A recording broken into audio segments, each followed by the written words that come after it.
Hi, this is John Linneball from John Linneball Tutoring, and this is how to study for the ACT and SAT misplaced modifiers. So what's a misplaced modifier anyway? If your education was like mine, no one taught you much about misplaced modifiers in elementary or secondary school, even though you had good English teachers. So it's understandable if you never learned or quickly forgot what you learned about them. Curricula change, but unfortunately the changes aren't always coordinated.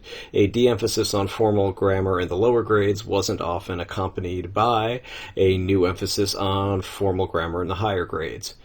Grade school teacher. Of course we don't teach that. We emphasize actual writing more than formal rules of grammar. Then your high school teacher might say, why don't you know these grammar rules? Didn't your grade school teachers show you anything?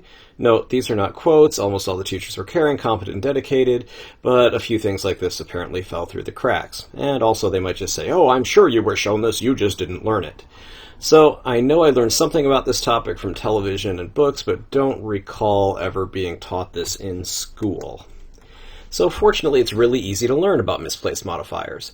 The phrase misplaced modifier sounds intimidating, as though it's going to take years of study to master, but it's a really simple idea and it's easy to learn. So let's finish this up so we can concentrate on other things, the really hard things. I know, you're thinking, that's great, John, but you still haven't told us what a misplaced modifier is. Well, okay, basically if you have a phrase that acts as an adjective, that is, it modifies a noun, it describes a noun, which is called an adjectival phrase, or a phrase that acts as an adverb, that is, modifies a verb or an adjective, which is called an adverbial phrase, it should be near whatever it is supposed to modify. So here's an example. A bully since his early years, respect was confused with fear when Al Authoritarian, Sal Social Justice, and Officer Hal Heavy Hands met. Who's the bully? Respect is an abstract idea, so we know respect isn't the bully. So is it Al Authoritarian, is it Officer Heavy Hands, or is it Sal Social Justice? We can't tell by reading it, which is why it's a misplaced modifier, because we don't know what it modifies by reading that. One morning I shot an elephant in my pajamas. How he got in my pajamas, I don't know. Alright, so misplaced modifiers can be a source of humor. One morning I shot an elephant in my pajamas. How it got into my pajamas, I'll never know, or I don't know. Groucho Marx. Very famous old comedian, classic old movies, and some early TV shows. So, the humor here is, one morning I shot an elephant in my pajamas. Most of our brains would autocorrect that to mean that one morning, while Groucho was in his pajamas, he shot at an elephant. But what we know here is, no, it's correct. One morning I shot an elephant in my pajamas. How it got into my pajamas, I'll never know. Ha ha ha ha ha ha ha ha. So here are some more examples of misplaced modifiers. Misplaced modifier. A group of con artists, Commerce Club revoked the memberships of Marilyn and her friends. Does that mean Commerce Club is a group of con artists and they're kicking Marilyn and her friends out because they're too honest or not good enough at scamming people? Probably not. Most likely the sentence means Marilyn and her friends were con artists and Commerce Club wanted to protect its reputation by removing these disreputable people. Here's another one. An engrossing novel, Jamie could hardly put down Lee Child's 61 Hours. Or I'll say, I misread that. An engrossing novel, Jamie could hardly put Lee Child's 61 Hours down. Is Jamie an engrossing novel? No, probably not. And then we have this sign here. I remember seeing things like this, slow children crossing. Well, does that mean the children are really slow? I always imagined when I was a child myself that there'd be kids, running in slow motion across the street. But it's obviously not what they mean. They mean go slow, so because there are children crossing. So how do we fix the problem? It's simple. The modifying phrase should be right next to the thing being modified. Previous example. A group of con artists, Commerce Club, revoked the memberships of Marilyn and her friends. So we don't know who the group of con artists is. Is it Commerce Club or Marilyn and her friends? We can rewrite it as Commerce Club revoked the memberships of Marilyn and her friends, a group of con artists. Or Marilyn and her friends, a group of con artists, were removed from Commerce Club's membership rolls. Both of those make it much more clear that Marilyn and her friends were the con artists, not Commerce Club.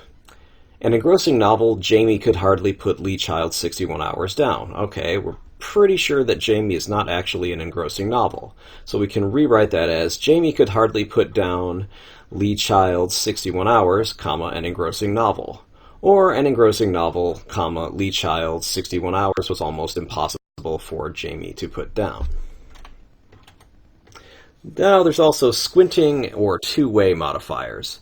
Sometimes a modifier is placed in the middle of a sentence, so it appears to modify both the words in front of it and behind it. Examples: students who skip classes rarely are punished. Does that mean that the authorities rarely punish students who skip classes, or that the authorities punish students who almost never skip classes? Probably the former, but we don't know. So it's better to write students who skip classes are rarely punished. What we read often we believe. So we believe things we read frequently, or we frequently believe things we read, even if only once. So try writing something like, we often believe what we read, or we believe things we read often. Depends on what you mean. If you mean that even if you only read things once, then you'd say, we often believe what we read. If you're saying, no, we believe things that we read more than once and a number of times so that it's often, then you say, we believe things that we read often. The ACT and SAT present problems something like this. You will run into misplaced modifier problems. Most of them will involve sentences where the modifier should be in a sentence in the active voice, but the rest of the sentence is in the passive voice, thus removing the thing being modified and making the modifier appear to modify something else. Others may involve squinting modifiers that are placed in such a way that it's unclear what it modifies or what they modify. So, it will be something like this. Covered in moss, comma, the groundskeeper cleaned the old gravestones. Alright, we can see that that can't possibly be right because it's unlikely that the groundskeeper was covered in moss. More likely it's the gravestones. So no change is right out. Again, you have things like the groundskeeper removed debris from the old gravestones. Alright, that is a distractor because the problem is that the groundskeeper is probably not covered in moss, so this does not change it. The gravestones were cleaned by the groundskeeper. Again, well, actually, this is right, because what was covered in moss, or what were covered in moss? The gravestones. So they were cleaned by the groundskeeper. That's probably our answer. Let's take a look at D. The maintenance person refurbished the tombstones.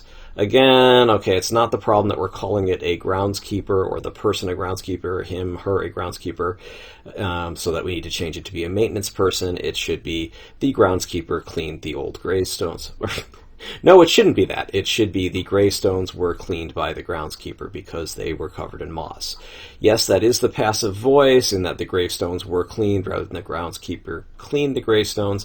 But since the beginning is covered in moss and it's not underlined, we can't change that on the ACT or the SAT, so it will have to be in the passive voice. Many times you have to choose what's called the LSA, which is the least stupid or the least sucky answer, and it's frequently something like this. Many correct answers on ACT or SAT English, writing, editing tests, whatever you want to call them, a good professional editor probably would not choose, but if it's the best answer, just pick it. If you understand misplaced modifiers, the only answer is C. The groundskeeper wasn't covered in moss, the gravestones were.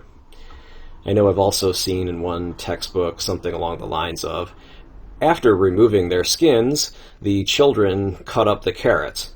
And you look at that, oh my god, that's disgusting, the children remove their own skins? That's like an LSD horror story I heard once, where some girl thought she was an orange and peeled off her own skin. Ugh. Oh!